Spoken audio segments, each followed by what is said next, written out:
financial report. There's also the cost to the health of our residents and our environment. We know that metering stations emit gas and that methane has been called a greenhouse gas on steroids. It is tens of times more powerful than carbon dioxide at warming the atmosphere. And we know that methane emissions contribute to illnesses such as asthma and to many more premature deaths than originally thought. With this high pressure gas line, there's also the possibility of explosion. You might remember the fire in Marshfield from a gas leak, where they had to let the fire burn because Eversource crews could not find the valve to turn off the gas. Luckily, our town bylaw regarding natural gas facilities mandates appropriate training for our first responders, and also monitoring of emissions. I'm thankful that our town approved a strong bylaw regarding natural gas facilities, and I hope we'll be equally as strong in enforcing that bylaw. I urge you to protect the health of our citizens and our environment. I hope you will consider fighting this pipeline project and be part of the solution to climate change and global warming. Thank you. Thank you, Betsy. Anyone else, Lynn? Don't see anyone else with their hand raised.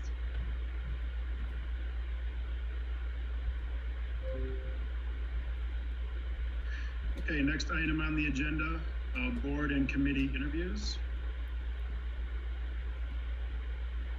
We have 2 interviews this evening. One person is interviewing for 2 different spots. Is Patrick Carnahan online? Yes, he is. I'll move him in now.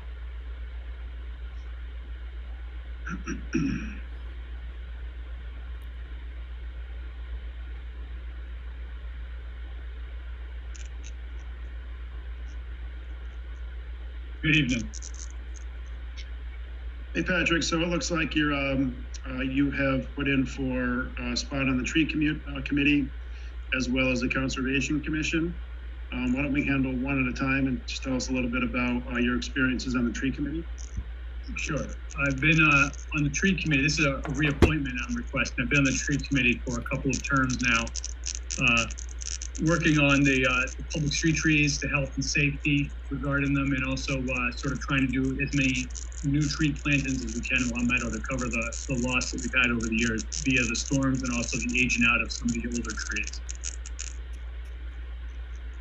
Thank you. Do any board members have questions for Patrick with respect to his application to get reappointed to the tree committee? Go ahead, Mr. Gold. I see your hand raised. Yeah, sorry. Thank you. Sorry, Mark. Mr. Carnahan, I guess one of my concerns about the tree committee is we've got a turnover in our tree warden and some of the other folks on there. What is it that the tree committee is attempting to do, and how can the select board support the work of the tree committee, hopefully have less turnover? Sure. So I can give you my personal perspective since I don't speak for the tree committee here specifically, but having served on it for a number of years, I can sort of provide a little bit of insight in that. The tree warden is an essential position for the tree committee. The tree warden is the representative of the public street trees in Long Meadow to the town, to the DPW, to the select board, to the town manager, to the public. So the problem is that it's a very involved process. There's a lot of responsibility and also some liability associated with being a town tree warden. So Massachusetts dictates certain policies and certain requirements for tree wardens. In a town of Long Meadow size, you should be a certified arborist, which limits the amount of people that could apply. And it also requires a little more due diligence because of the certification as an arborist. So Long Meadow has a lot of public street trees, and they're also aging. And so there's a lot of work regarding identifying hazardous trees, doing tree trimming, and then also trying to get funding for the planting of new trees as the old tree canopy disappears. Also, it's I think a difficult position because it's not a full-time position, it's a part-time position.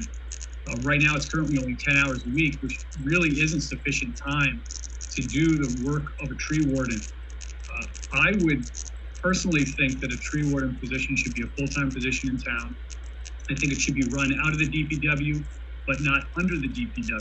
I think it should be directly responsible to the town manager and the select board, and that is for, I guess, political reasons and also for other reasons, because I think the tree committee or the tree warden should have a separate funding outside of the DPW so that specifically tree plantings can be addressed without having to worry about the funds being taken for hazardous tree removal. That money should come out of a set aside DPW fund. So I think that if you looked at the tree warden position as a full-time position, hired the right person with the right background, gave them the ability to do the job with a little more independence and maybe oversight, but obviously answerable to those elected officials, with a budget to actually complete the job at hand, I think you probably have a better time keeping the tree warden position.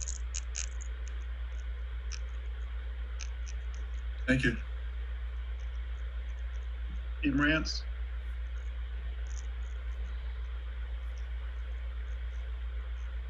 Steve, you're muted. Yes, Patrick, I admire your enthusiasm for your participation in helping the town. I do have a question about the tree committee, and has the tree committee at all know about the fact we just heard a town resident talk about natural gas, the concept that natural gas leaks kill trees? Has that ever been a discussion at the tree committee? Because the fact is, back in the day, the gas company would tell its folks, look for leaks where the dead trees are. This is established fact. Given where we're planting our trees in this town with the natural gas pipelines running through it, and who knows what they're going to propose next, has that been any conversation at all in the tree committee? I believe there has been some conversation with it, but I have to be honest with you that there's a lot of concern with the aging of the trees, not specific to the natural gas, just the aging themselves. And then with the aging of them, they become more vulnerable to infestation with beetles and things like that. And those things we are trying to address more, because those are things that we individually can do, whether it's an emerald ash borer or a woolly adelgia with the hemlock. We're trying to maintain as many trees as we can on that end. We do know that methane gas does cause damage to trees, as it causes damage to many things, most life forms, in fact. But we've been working mostly on other issues, because there's also that group in town that's working on the natural gas issue in town. Thank you. Tom? Yeah, Patrick. Thank you for wanting to volunteer to help the town. I just had a question. We have a lot of beautiful sugar maples, and I know we don't tap them anymore. There might have been a point in time, and most of those trees are aging out and tipping over.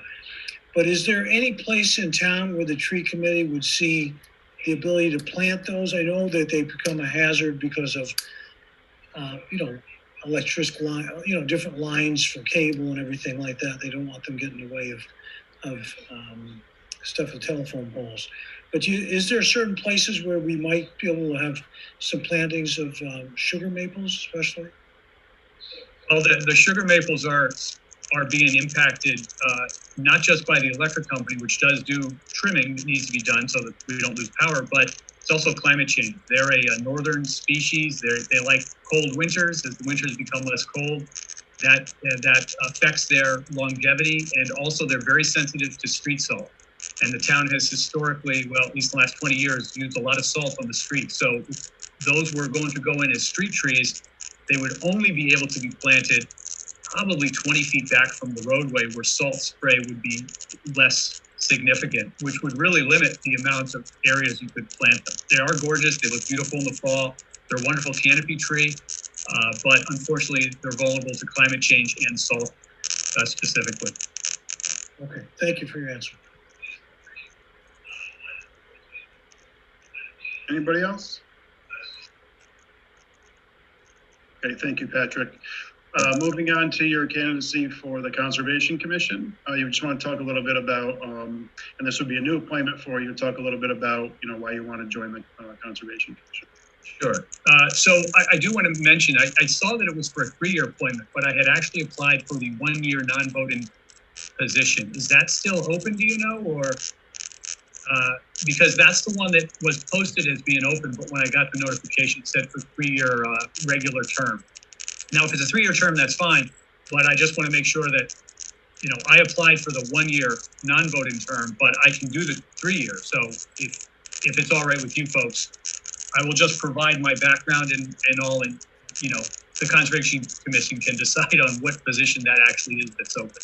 So my background with regards to Conservation Commission. So I had I've worked a lot with natural resource management. I used to work for the National Park Service years ago.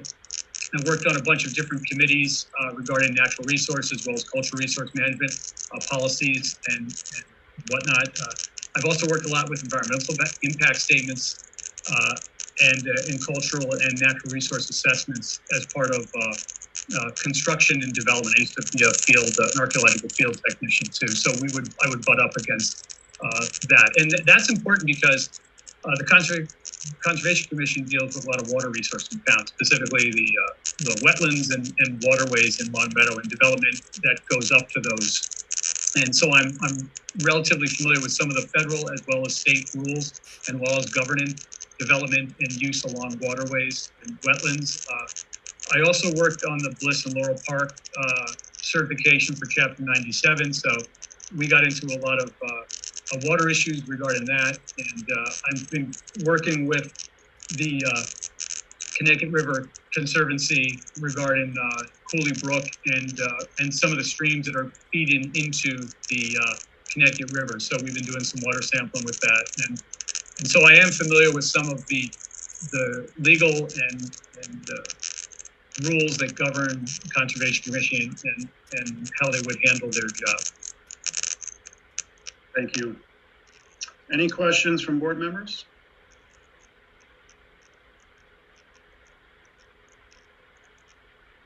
Very good. Thank you so much for volunteering, and we'll let you know in a couple weeks. Our next meeting is August 2nd. All right. Thank you very much, folks. Do we have Steve Weiss on the line? Yes, we do. I'm going to move him in now. And just to clarify, both of those positions for the Conservation Commission are available.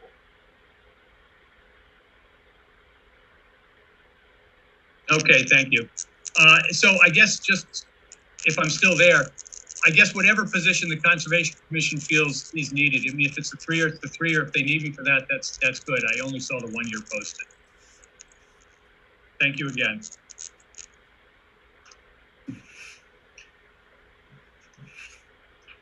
Hi, Stephen. Thanks for volunteering again. This is a reappointment to the Historical Commission. I just want to give us just a quick update as to what you guys have been working on and what you're looking forward to in the next year. Hold on, he's moving back in. He went to attendee he should be good now.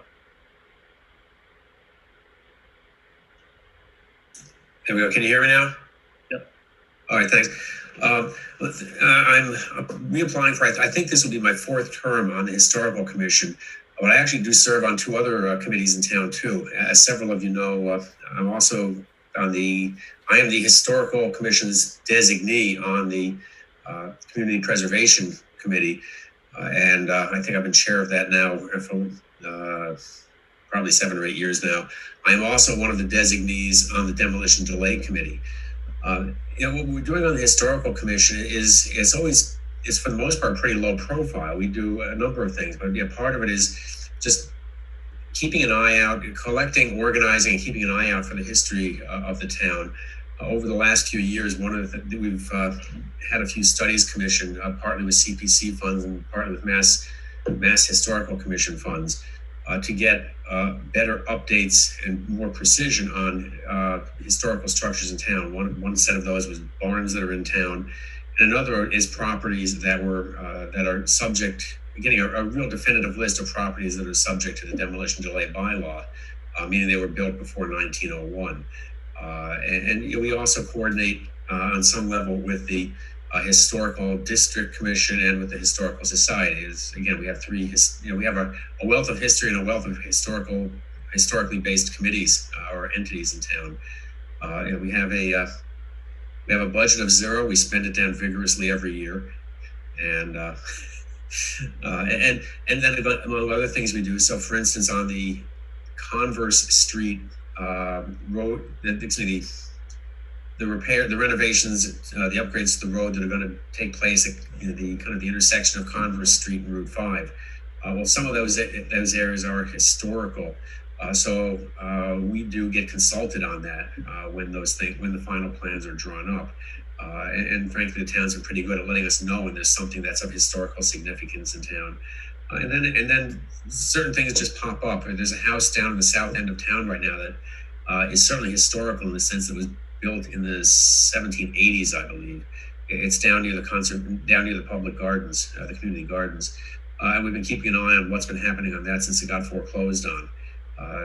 In terms of, we're not trying how it's being marketed, who it's being marketed, and if there's anything we can do to help to try to that property be preserved. I have not been in it. I know some people who have. It needs a lot of work. Hopefully, it can be preserved. But those are the sorts of things that we do, and that I would like to continue to keep doing. Thank you. Any questions from board members? Yeah, go ahead, Tom. You're muted. Yeah, Stephen, thank you for volunteering to continue to help the town be a better place. I had a question. Like the house, it's a 1870s. Alan Hobart had lived there with his wife, Kathy, and then he passed away. And now, would your committee help people get grants because there must be some grants to take a historical home like that and rehab it. And do you guys play any role in that? That's actually the house that I was talking about. I think it was built in the 1780s and such. We can if asked. I think that might be more actually with my hat on the Community Preservation Committee. But certainly, if someone came to us and said, "Look, we're interested in buying the property, but it's going to take a whole heck of a lot of money," we could help coordinate with them to try to find grants, whether it's through the Massachusetts Historical Commission or some other entities that are out there that I don't have at my fingertips. I'm actually out of town right now. Actually, I'm out of country right now,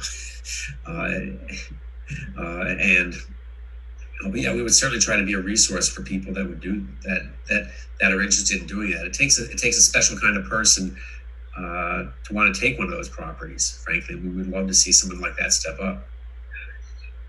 Okay, well, thank you. I'm glad that you're a resource.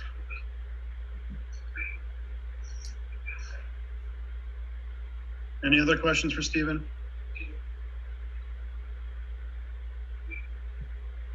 Very good. So we'll in 2 weeks, August 2nd, we'll make our appointments, and I hope you have a good couple weeks. Thank you. You too.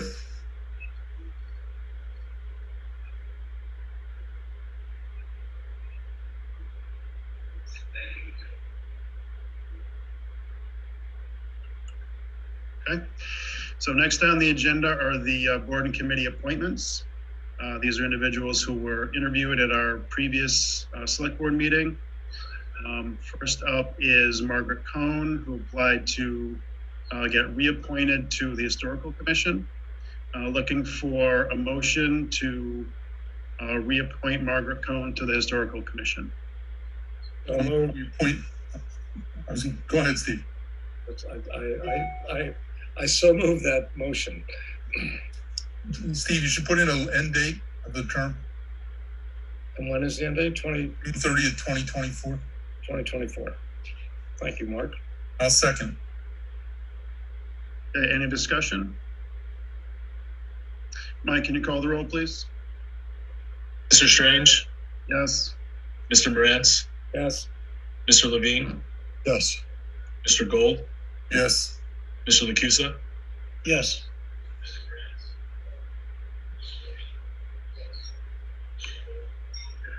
Okay, next up is Peter Landon from the Audit Committee. Can I get a motion to reappoint Peter Landon to the Audit Committee to a 3-year term expiring June 30th, 2024?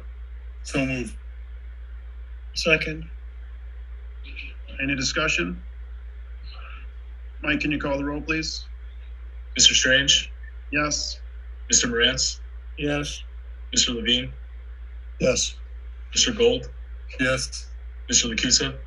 Yes. Thank you, and congratulations to Margaret and to Peter. Next up is Select Board comments. Do we have any comments this evening from members? Yeah, Tom? Yeah, I went to I zoomed into the third training from the National League of Cities, and it had to do with Mass Municipal Association sort of brought them in, and they talked about racial equity in towns, and there was towns from all over the state in this town meeting online. And a few of the things that they said, I think we may want to consider. I know that Lynn is going through a lot of the bylaws, but they are suggesting going through bylaws to check for equity issues, just to see if there is any there, which is something we want to consider. The other thing, of course, is we were lucky enough that we had a task force to look at racial equity in the town. And so we again want to look at the findings and suggestions from that task force. And I know that we're looking at putting them into our yearly goals. And then the last thing they talked about was really just keeping momentum going with racial equity, that we should be doing different activities, events, perhaps educational situations where we'll build allies and supporters for racial equity in the town of Long Meadow, so that, well, again, we can avoid problems down the road, and that we'll be a more responsive community to our residents with racial equity issues, and that we will be more inviting to people who would want to live here from different racial groups. So it was good. It was a good training. Thank you. Thanks, Tom. Mr. Morantz. Yes, first I would like to thank and echo Tom's remarks. I think those are appropriate, and I think following up on the task force recommendations to the select board are certainly due. Secondly, and this will be maybe my last natural gas comment on the evening, but several weeks ago, Frank Smith came to the board and asked, I think, several pertinent questions of the board. One of them was very specific. The Long Meadow Pipeline Awareness Group was told by Eversource that they were going to submit a site plan to the siting committee of the state by August 15th. If that is still the case, we need to get our ducks in a row. If they were told that, if that is the correct information they were told, if not, we should know that. But I think that's really important. The other questions, and basically in terms of how we are going to keep, we being the select board, keep the town informed of, if anything, what Eversource is telling us and what they intend to do. And since apparently no one has any idea what route they may take from the meter station that may or may not be built at Long Meadow Country Club, this is obviously information I think the town wants, but specifically the August 15th date, I think we need to know about that. And has the town heard anything about that? So I'll ask Lynn, I think, as town manager.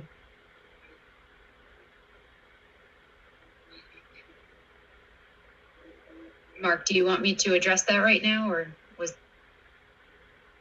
do you want to wait? Yeah, you can address it. I have had conversations with Eversource since that information had been shared, that they were intending to hold a public hearing in the middle of July for an intended filing with the EFSB in the middle of August. That timeline they will not meet. They have not solidified exactly when, but they will not meet that timeline. I think they're looking at early fall at this point, which would put us in middle of August if they were to file something in the middle of September. But that is not concrete at this point. But we are getting updates from Eversource on what their timeline is. They have not shared plans with us yet. They do know that they need to hold a public forum. I have expressed that public forum needs to be in person and not virtual. I'm just waiting to hear what their timeline is at this point. Thank you, Lynn. Do you have a follow-up, Steve? Just a question in terms of such a hearing. I remember the public hearing we had 3 years ago at the high school. Just a question is it conceivable that the town of Long Meadow itself, us, the select board, could hold our own hearing and invite Eversource to it once we know that they're going to submit their plans? Is that something, maybe it's a town council thing, but is that something that we might want to consider about doing? Because we certainly want the siting board to hold it out here, but Eversource is holding its hearing. Maybe Long Meadow can hold its hearing as well. Just throw that out there. Thank you. Any more comments from the select board members? Okay, on to the town manager's report. Thank you. So COVID-19 update. As of the writing of this report, which was last Thursday, we had 4 COVID-19 cases in town. We're continuing to monitor that as we have been since the start of the pandemic. Converse Street sewer improvements. So several weeks ago, I was here in front of you announcing the Converse Street sewer improvement project. It started the week of June 28th. It was supposed to take that entire week. They were taking a hiatus for the 4th of July holiday, and then it was supposed to resume the week of July 12th. Unfortunately, the week of June 28th, we had issues with the hour restrictions that were required in the contract, and the contractor worked past that 4 p.m. closure time every day that week, despite repeated conversations with town staff and the DPW director that they were not adhering to those hour restrictions. We have put the contractor and the contractor's performance bond surety company on notice that work was not being done in conformance with the contract and that they were to stop work. We are currently scheduling a hearing with the performance bond company and the contractor for either tomorrow or Wednesday, and then we'll know when the project can move forward again. This is a major traffic route for both Long Meadow residents as well as East Long Meadow residents, truck traffic and emergency vehicle traffic. And it's important that the contract is adhered to so that we don't impact traffic more than we need to. So I will provide you an update at your August 2nd meeting or sooner if needed. So Wescom update. This is an excerpt taken from the fire department's monthly report, but I felt that it was pretty important to point out here in my report. Wescom regional dispatch is moving toward using the priority dispatch platform. In June, they made significant progress with the response matrices and dispatcher training. When the system is deployed, there's a quality control aspect to ensure that we're meeting the community's needs so the calls are consistent and the information that they're asking for is consistent. This effort's eventually going to lead to a full accreditation for Wescom, making Wescom one of only a few accredited dispatch centers in New England. Wescom has a community engagement team that's going to do a public information program to educate our residents on the new system. The education includes information on why residents are being asked for more information when they call 911, that gathering this additional information does not delay the response time of police, fire, or EMS, and in all actuality, it likely helps improve the response and the timing so that those responding are more informed on the reason for the call before emergency responders get there. More information on the public education will be shared as soon as I have that. And just a notice about car break-ins and thefts. We've seen a spike in these types of calls and instances over the last few weeks. We're getting a rash of car break-ins and some motor vehicle thefts lately. Longmeadow Police has put out notices to remind people to lock their cars at night and just to draw attention to what's becoming more frequent in our area right now. And it's not just Longmeadow alone. There's several surrounding communities that are experiencing this same thing. Chief Stocks noted that residents are becoming uneasy, rightfully so, and that he's augmented patrol shifts in an effort to address the growing concern. And the area police departments that are seeing this right now are meeting frequently to identify similarities with the calls that are coming in and the thefts that are happening, to try to pinpoint these the groups that may be responsible. That concludes my report. Thank you, Lynn. Anybody have any questions for Lynn? Tom? Yeah, Lynn, thank you for the report. Just in terms of Wescom, I did have a situation where I contacted 911 and for a fire department call, and it was transferred to Enfield. And I was a little disappointed. I was like, wait a second. And this was something that Mark Gold had brought up also in the past, that depending on where you live in town, your cell phone thing could be switched. Now, is that, I don't expect you to the answer, but I guess part of it is to understand if that's because of the way the cell phones work in terms of, they collect a fee that goes to the probably to the fire departments or the dispatch people who get that 911 call. It did go to Chicopee, but they transferred it, and then they transferred it to Longmeadow, but I still, it would be nice to make sure that if it's supposed to go to our town for a fire in our town, it goes directly to our town. And I know in the accreditation process, that'll all get worked out, I imagine. But it's actually not a Wescom issue. It's a cellular issue. This would have happened with or without Wescom. It happens if you're on Interstate 91 or on the Mass Pike, anywhere that your cell phone pings off that tower. It triangulates you as close as possible to what that tower is, and then it will connect you with that dispatch center that's as close to there as possible. So it's not a Wescom issue. It's a cell phone tower GPS location situation. It's not going to change. Correct. I mean, it should get better as technology improves, I would imagine. But right now, all the dispatch centers are very accustomed to handling that and quickly transferring calls once they sort that out. Okay, Lynn, thank you for your answer. Thank you, Lynn. Josh, you have a question? My first question was similar to Tom's. I called in an erratic driver 2 years ago, probably I was driving on Laurel, and I got sent all around, and it was very confusing. And it wasn't even long after I'd moved here, so I didn't know my way around that well, and I was having trouble explaining to the person who was God knows where. My question was, do you know what kind of questions they will be asking people who are calling in, or is that something we'll hear about more later? Because I know it eventually will help, but my first thought was, this is going to make it tougher at the beginning to get information, to pinpoint what we need. Right. Yeah. So the community education component will provide all of that.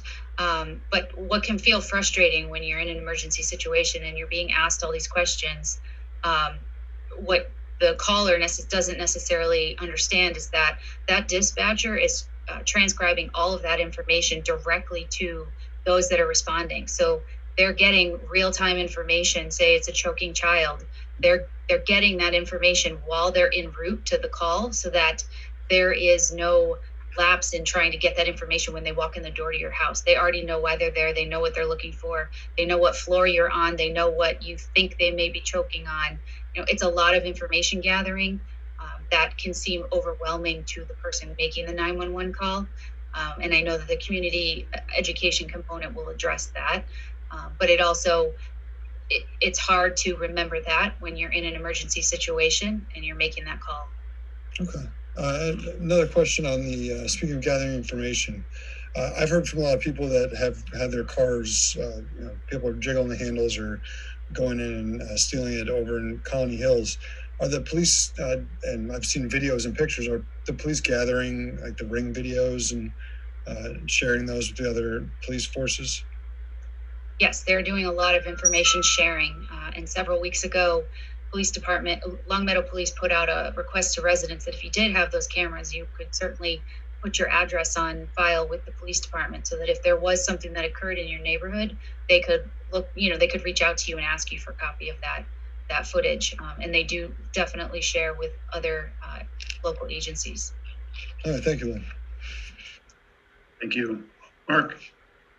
And I apologize. I guess I got dropped by the internet for a couple of minutes there. Lynn, I just, for what it's worth, and I'm not sure it's worth a lot, I just want to let you know that I certainly support the decision by the DPW director and potentially you as town manager to enforce the work terms of the Converse Street Sewer project. I think it's really important that, we be able to track and match the police coverage for, extra duty police officers with the work that's going on there. And when they drag on or don't work on the hours we planned, I know how difficult it can be for the traffic. So for what it's worth, I think it was the right decision to make. Thank you. Any other questions for Lynn?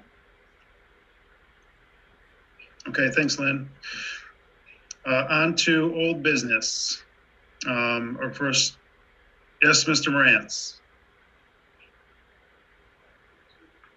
I mute myself. Just in terms of the monthly reports from town departments, I'm not sure I can get an answer for, but I did have a question from the finance report.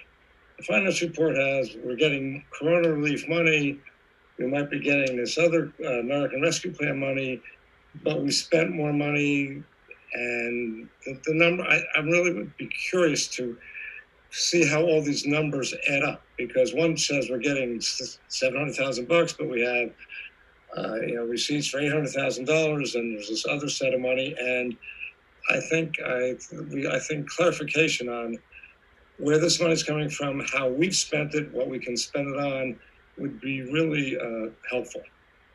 I'm not sure we can get that tonight, but that given this report, it did not make.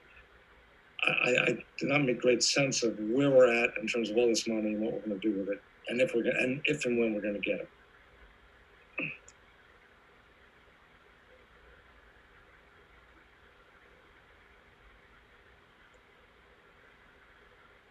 And if that's the answer I'm going to get, well, I guess I'll wait till next meeting. But I would, as I said, I think it would be helpful to know where these numbers, what they all mean for the town. Do you want me to address that, Mark? Sure. If you have the information, sure. I don't have much of the information you're asking me for, but it's on my list of things that I would hope to bring to you in August, because I would like to have a conversation with the board about the ARPA priorities to make sure that we are all on the same page. And I can certainly ask for a full breakdown of our all the accessory COVID relief money that we've received and how it's been spent and what money we anticipate coming in the future. Thank you. Anything else for Lynn? Okie doke. On to draft minutes from our June 21st, 2021 meeting. Looking for a motion to approve the select board minutes from June 21st, 2021 meeting. So moved. Second. Any discussion? I just sent some notes to Mike Barbieri this morning about a couple of, the main correction was the salutation for Dr. Woolman, who's our chair of our cable advisory committee. Should be Dr. Woolman, not Mr. Woolman.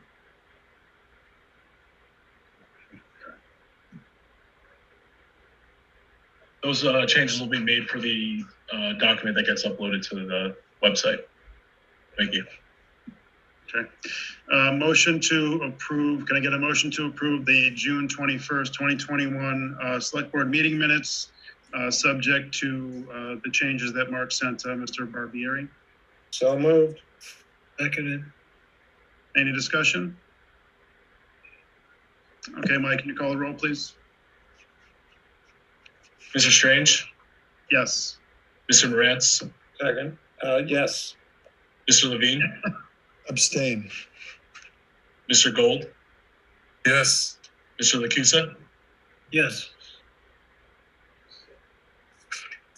Thank you. On to the investment policy. I was hoping maybe before we get into the motions and voting on this, if maybe Steve or Lynn could just give a quick overview for the audience as to exactly what it was again. I know this wasn't on the last meeting, so it might have escaped people's minds. Well, I can let you tell you what I know is that in terms of where the town puts its money in different banks, the old policy was we could put up to $5 million into a bank account, and then with excess bond proceeds, that bank account could go up to $8 million, and that was the limit. The state of Massachusetts, basically, even for us, has no limit for what you can deposit because there's state insurance as well as the FDIC insurance. So there is no limit on what we can actually deposit except what common sense makes. And so Mr. Pasterzik was here in June. I asked him if this was a statutory rule or just the town of Long Meadow's rule, and he said it was the town's rule. And so he went over to the finance committee and he talked to them, and with the finance committee's approval and with hopefully our approval is we went from we can now have $8 million as opposed to $5 million in one bank account. With bond proceeds, that can go up to $11 million with the caveat or the prohibition that we cannot do more than 45% of, no more than 45% of the town's money can be in any one bank. And I don't think that's going to be a problem. Given where interest rates are today, $3 million here, $3 million there at 0.5%, which is we're talking about, and even more in terms of what we can get from the different banks, does make a difference. And as our interest income is going down, obviously, I think that this is a very wise thing for the town to do and for us to adopt. Thank you. Mark, I do have the finance director and the treasurer collector in the attendee list. If you wanted to hear from them, I could move them in. Love to.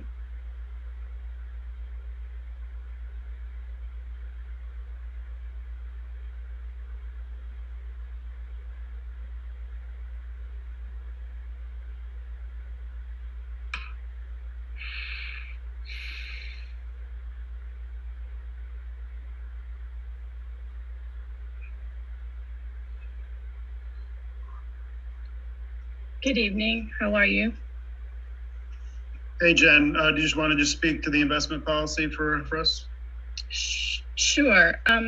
So as Mr. Morantz had indicated, as far as what the recommendation was from the Finance Committee and the board, we are looking to increase the policies because the interest rates are so low to basically divvy up the money to different banks, increase it from 5 to 8 million, and with bond proceeds from 8 to 11 million. It helps, every little bit helps. We're pretty restricted in where we can put our funding. So Erica is very good in staying on top of this in terms of making sure they're in banks that are in the green status and that the highest percentages are adhered to. Thank you. Erica, did you want to add anything to that? Yeah, so as you were saying, some of the interest rates are about 0.5%. To be quite honest, that's the highest we're seeing right now. So 0.60 is the highest percentage rate I have in any of the accounts right now.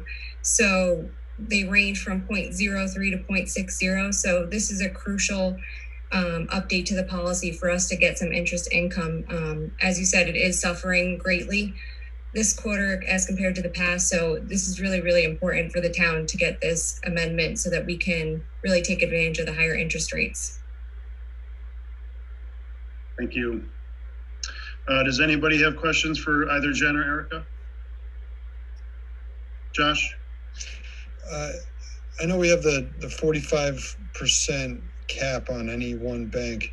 Is there any risk, any downside for reliability purposes for concentrating more money into certain banks?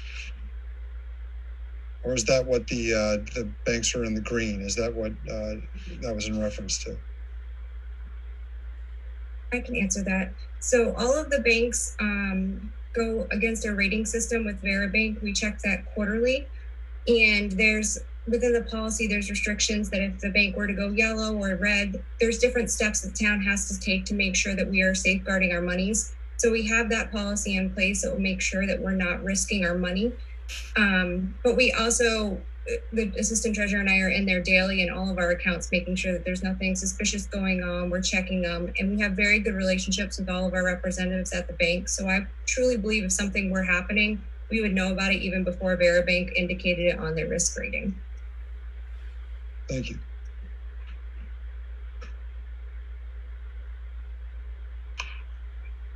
Any other questions? Okay. Looking for a motion on this? I'll move we adopt the revised investment policy to allow investment of up to $8 million or $11 million for excess bonds, up to a 45% limit. Second.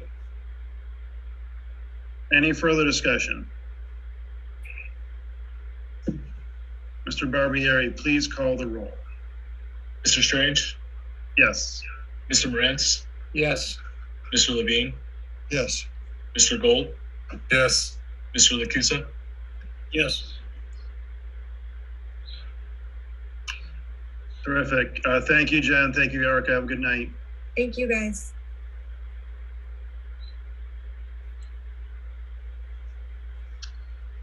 Okay, on to select board and town manager goals for fiscal 22. Lynn, do you want to take the lead on that? Sure, happy to. So based on the feedback at the last meeting, we revised the list and it was attached to your agenda. We added the items that were brought up onto the list here. And I don't know if you all want to go through it again or maybe identify some of the ones that could be prioritized first, or how you wanted to handle this, or if there's, I have an idea on some of them. I think some of them warrant individual topics at upcoming select board meetings to kind of jump into a little bit deeper, figure out how we're going to address something, and then some of this stuff solely rests with me. So I'm looking for some feedback, I guess, on how you want to handle it. Okay, Mark. Yeah, it's a great list. I think it's a pretty comprehensive list. My take is that the town has a good number of resources and they ought to be beside you. And so I would personally look for the next step to be for each one of these, for you to develop it's the old who, what, and by when, and for each of these, so you can identify for you, share it with us, obviously, who you're delegating some of this to. Some of it clearly should go to, I think, some committees. Some of it should go to different departments, and we should set very specific, the old phrase, SMART goals, the measurable, timely, time-bound, that kind of goals on these things. So what I'd like to do is, rather than have us tear these apart, have you come back and say, give us a who, what, and by when detail for these things, and then our comments ought to be, this isn't fast enough, or this isn't slow enough, or whatever the comments may be based on that. Or more particularly, if you come up to we don't have anybody to do this right now, and it's a resource issue, and that will help us identify resource issues. So for me, that ought to be the next step, and I'd look to I'd call the administration to take care of that. Yeah, Tom. Yeah, that sounds good. That sounds great. There is one thing that, we've been working on the charter review gave recommendations to us years ago, and we've been slowly knocking them off. And I think we got just about all of them done except for one. And in section 6.6, the school department, there's a section on the superintendent of schools, and there's just one small change here. Basically talks about the superintendent, and it talks about a majority of all, or at least 5 members of the school committee on a vote. And we didn't bother the school committee with it last year, but I don't know if it should be on our goals list, or if it's just something that Mark Strange should pick up. You know, as the most of the chairs have been trying to knock these things off. This is the lone survivor. I don't know, Lynn, if you had any comments on this. We've talked about this last year, right? Do you remember? Yes. Yep. I think it was a year and a half ago we talked about that one, Yeah. Pre-COVID. Yeah. So should we put it on this goals list, or should we just put it on our standard list of things that we try to do as a select board? We could certainly add it. It could be something that potentially is assigned to maybe a school committee to take another look at, or just a refresh to look at it. It's now almost 2 years since we've discussed it. So. Yeah, it's just because of COVID. So it's section 6.6, the school department comments from the charter review committee's final report. So yeah, we can get that. Then I believe that is the last thing from that report that has not been voted on, and then we'd have to take the town meeting, I think, also.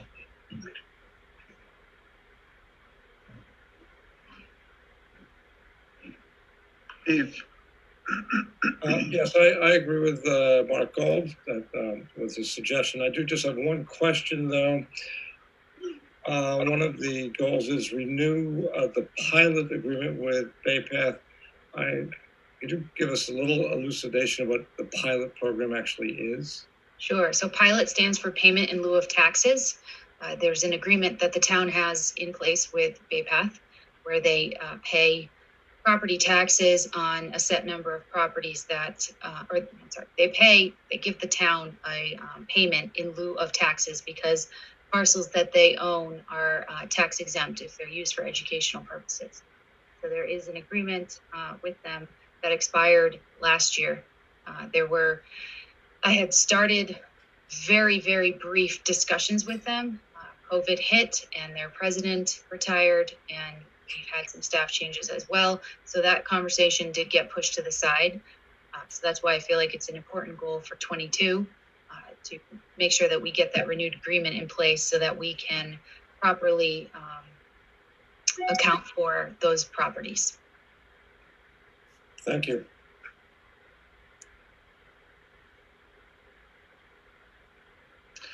Anybody else?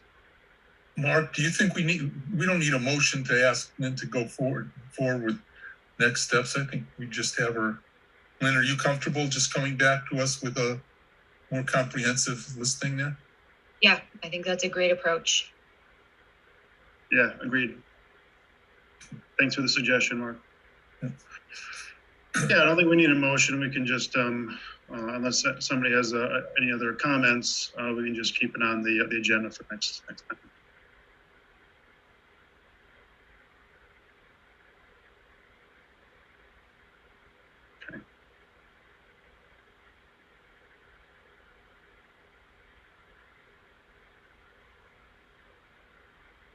Okay, on to new business. Sorry, I'm toggling between screens here. Public property naming Warren Cowles Way at the DPW facility. Can you tell us a little bit about that, Lynn, please? Sure, yeah. So I received a request from a staff member at the Department of Public Works who had been talking with other staff members there.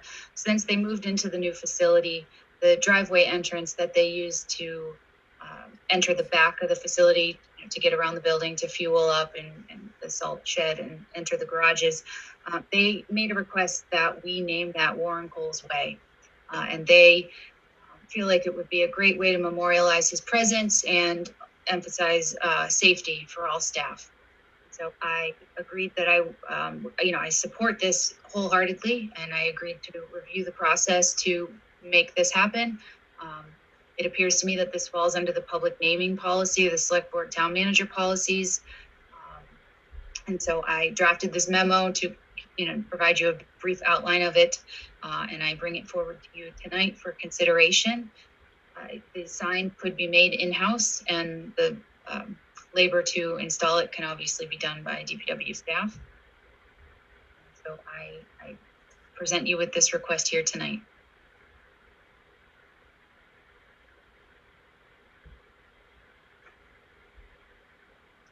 Sorry. Yeah, Mark? Yeah, I just have a couple of questions. I guess I'm trying to get a clarification. Is this similar to the naming of Jim Russell Way down at the adult center, to the extent that it would name the road, the entrance, but it wouldn't change the address of the DPW, which would still be, I assume, the mailing address, delivery address would still be Dwight Road? Is that a fair assumption? Yep, okay. 100% correct.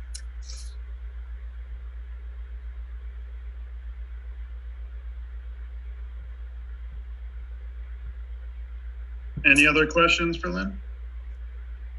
Yeah, Tom, you're muted.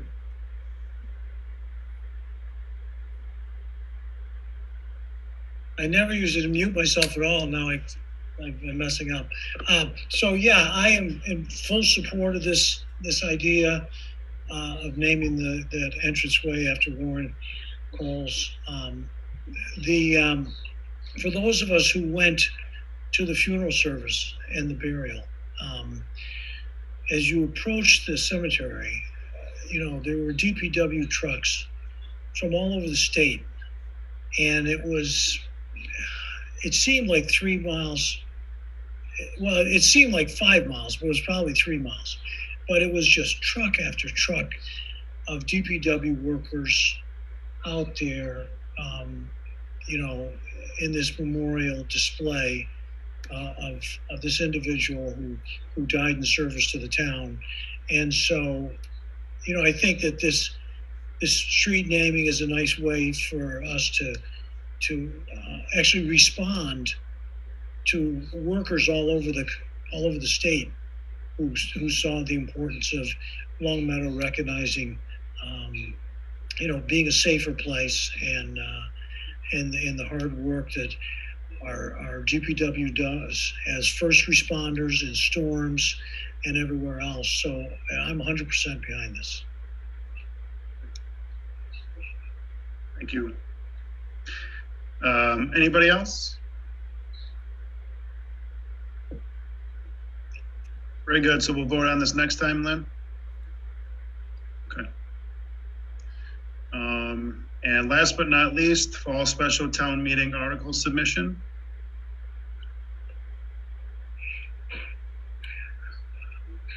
Yeah, so I wasn't sure if in the past this was brought in front of the board beforehand, but I believe because there is a deadline and also signing off on the date that you're going to officially sign the warrant to send off to the press, we brought it in front of you guys. So this is just the fall town meeting article submission, and I also included a calendar as well, just to show you kind of the timeline of how the process is going to flow at your meetings. So I can speak on it a little bit more if you want.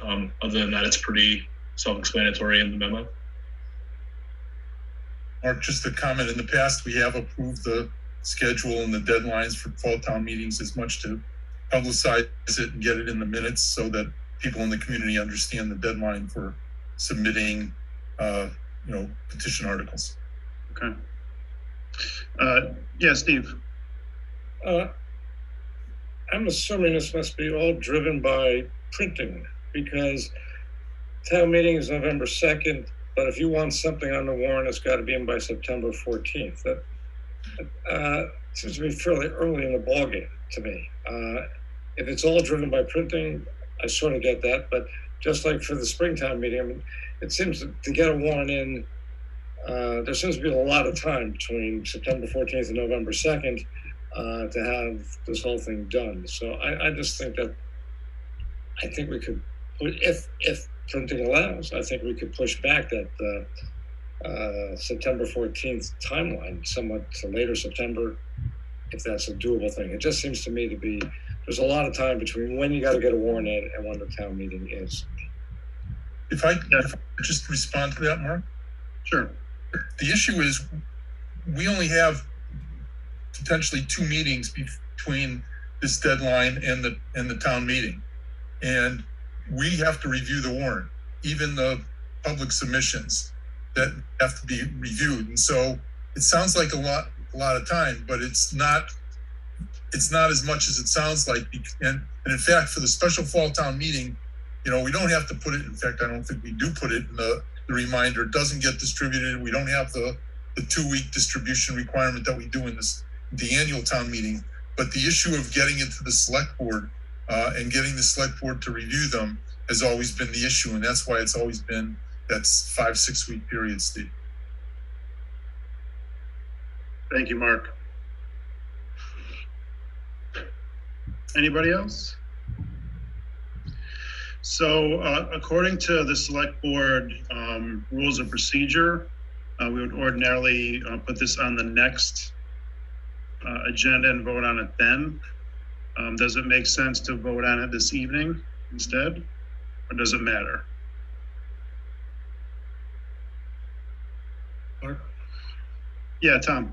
Yeah, I think that, you know, when we look at issues that are just town business like this, you know, it isn't a bylaw issue. It's really not really a policy issue. It's just, this is what we want people to know, that these are the deadlines, and this is something that comes out on a yearly basis. And so I feel things like this can just be voted on, just so then they can get out without any problem. I don't see why we'd have to have a 2-way waiting on this. I'd agree. I think Me too. So I'll make a motion that we accept approve the memo dated July 19th, that a special town meeting will be held on Tuesday, November 2nd, and that this memo contains information regarding article submission deadlines, the biggest one being no later than 12 p.m. noon on September 14th. These articles are due to the select board's office. Second. Any further discussion? All right, Mike, color roll, please. Mr. Strange? Yes. Mr. Morantz? No. Mr. Levine? Yes. Mr. Gold? Yes. Mr. Lacusa? Yes.